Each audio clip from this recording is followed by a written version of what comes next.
Welcome. We are very excited to have Chris Stevenson on our a quick little interview here, and we are stoked that he is going to be a first-time presenter for Fitness Fest, but a long-time fitness professional. So we're just going to dive into a couple questions and get to know Chris a little bit better, and get excited about him coming to our April 25th, 22nd through 25th Fitness Fest, Virtual Fitness Fest.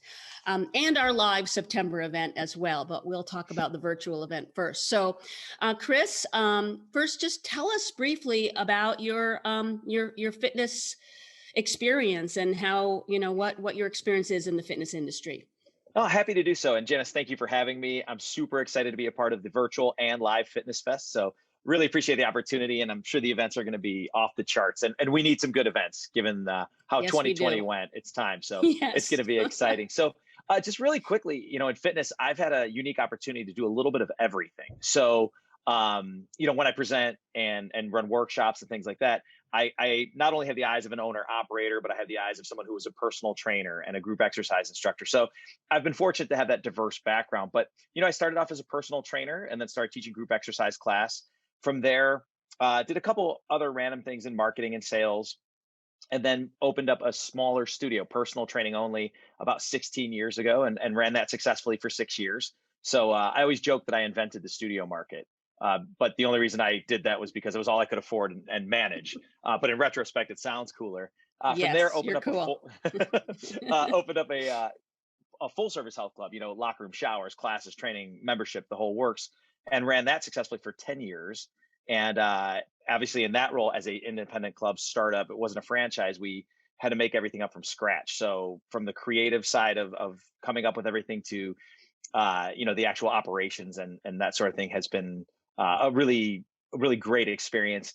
And then from there, just moved into speaking and consulting, and then just couldn't help myself. So I had to get back into the game and started working with a company called Be Military Fit out of the UK. They're the world's leader in outdoor fitness programming, and they're partnered with Bear Grylls, the man versus wild adventure guy, and they want to bring that concept to the US. So we're going to assist them with that. And we're launching currently the first location, which will be one of many in California to start, and then hopefully through the rest of the US. So Wow. that's sort of the quick nutshell.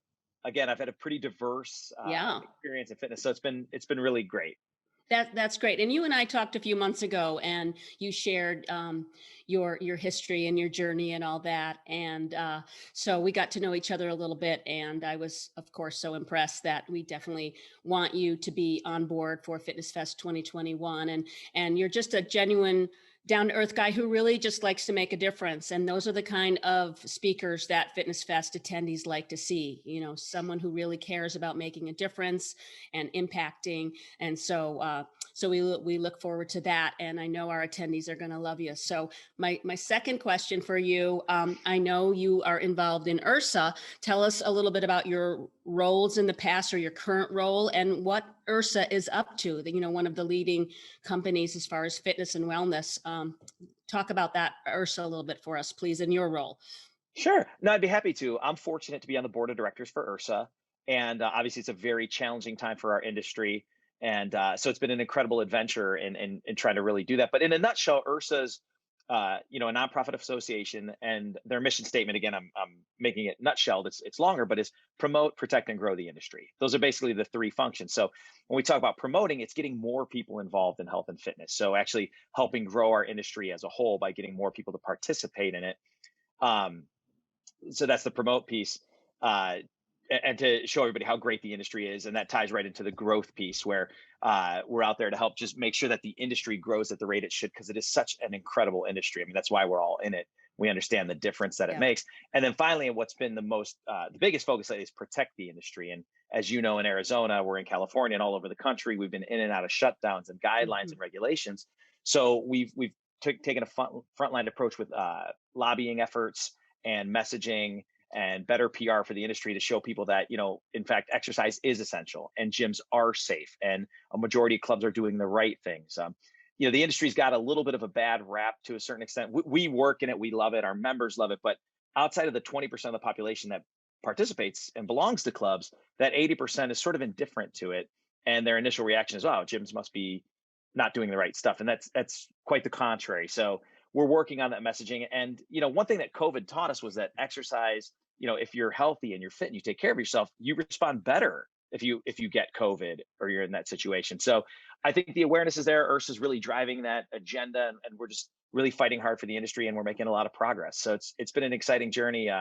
Again, like you said, I love what you said earlier about you love presenters and people that you work with that really care and love this industry, and that's how I feel, and that's how the team at IHRSA is. And it's been awesome, and it's great to see the progress that we're making to protect this great industry.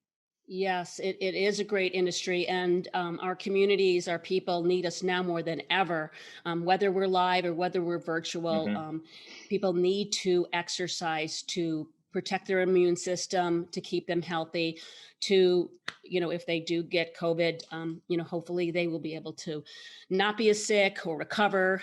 It's such a strange virus that it's affecting everybody so differently, Hmm. but it certainly is only going to help to stay healthy, and that's where we come in. And I'm so glad to hear that is what IHRSA is lobbying for and trying to protect our industry, which is protecting our world, not just our country but our world. So that's great. And IHRSA usually holds their main event in March, if I recall. Is that right? Is that what I assume they're going virtual this March?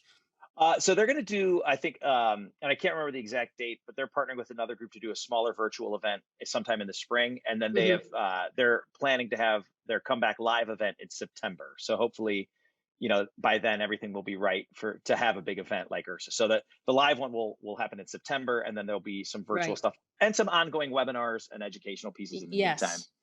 Good. Like we're all doing, just, keep the momentum Hmm. going with the webinars, with the connection, all that. So that's great to hear. And then my final question, or would like to hear what you have to say about the particular workshop. And we're also going to, we're still working on that panel that we want you to be part of what's going Hmm. on in the fitness industry. So besides the panel, but your topic for our April event, our virtual event, it's all about the experience. And so tell us what you mean by that, and why it's so important for management to hear your talk, for group fitness instructors, for personal trainers, big business, small business, one-on-ones, why it's important, the experience. Well, this is actually one of my favorite topics, and I've done this, before in the fitness industry as well as outside of it. I've done it for orthodontist firms. I've done it for the Indoor Rock Climbing Association. So there's a lot of different businesses, because ultimately it does boil down to the experience you create for people. And with what we've been through with COVID, the topic has never been more relevant, because people have learned I can work out by myself. I can hop on a Peloton, or I can do the Apple Fitness, or I can do virtual, or I can go run outside or work out of my garage. Now they can do that. Now we as fit pros know you're better off going to professionals, and you're better off going to a facility. But people have been locked down and facing these guidelines and having, fears of COVID for so long that they have created other habits. So what we have to continue to do is create an experience that literally people can't get anywhere but with us. We've got to give them something that they want to come back to. And there's a lot of factors that we'll talk about during my workshop, in regards to how we actually execute that. But again, this is always applied, because I always joke with audiences and say, listen, everybody's got treadmills, everybody's got classes, everybody's got trainers, and we all think ours are better than everybody else's. Now, some are better than other places, but ultimately, you can get that stuff anywhere. So if you want to retain your clients, and you want to generate referrals, and you want to get new members and keep them, you got to create this experience that nobody else can duplicate. Because I can go buy the same equipment, I can copy your class schedule, but what I can't do is create the experience that you're creating. And that comes through hiring the right people, giving training your staff in the correct way, leading them on a regular basis, making it part of your culture. But the experience, I truly believe, is the number one differentiator. And again, it cannot be copied. So throughout the workshop, the other thing I always joke about, people say, is it hard to speak in front of these big groups and all that? I said, no, it's easy, because all I do through my 20 some odd years of experience is share things that we've either done as operators that have worked well, or stuff we've done with other clubs and facilities that we've consulted with that have worked well. So everything you hear in the workshop are going to be very tangible action items that you can implement right away. So not a lot of theory and rah, just, hey, here's tactic A, B, C, D. Here's the data that shows the difference they make. So let's show you how to implement those. Love it. Good, solid tips, good, solid, real, genuine advice. And that is what we as fitness professionals, fitness managers and owners, like I said, big or small, that is what we need, because this is going to be a great year. But we need the support, we need the help, we need your workshops and the panel that we're going to be doing. So we need speakers like you to give us topics like this. So we look forward to that. We'll be launching our registration in the next couple weeks, and you'll be on that schedule, and we'll finish up our time now. And I thank you so much, Chris, for joining us, and we will see you soon. My pleasure. Looking forward to it.